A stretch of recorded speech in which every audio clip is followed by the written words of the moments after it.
মেয়েরা নাকি এক পুরুষে খুশি হতে পারে না। একটা মেয়ে নাকি স্বামীর বিছানায় শুয়ে থাকা সত্ত্বেও অতীতে ভালোবাসার মানুষটার কথা কিংবা পরপুরুষের কথা চিন্তা করতে পারে। এই কথাগুলো কিন্তু আমার বলা কথা নয়, এই কথাগুলো আমাদের সমাজে স্বামীদের মুখে শুনতে পাবে।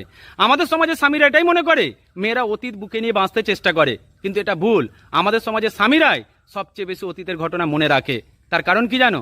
ধরে নাও একটা মেয়ে অতীতে কাউকে ভালোবাসতো কিংবা তার ভালোবাসার মানুষ ছিল, কিন্তু ওই মেয়েটা যখন বিবাহিত জীবন শুরু করে সে তার স্বামীর সাথে নিজের জীবনটাকে সুন্দর করে বেঁধে অতীতের মানুষটাকে অনায়াসে ভুলে ফেলে।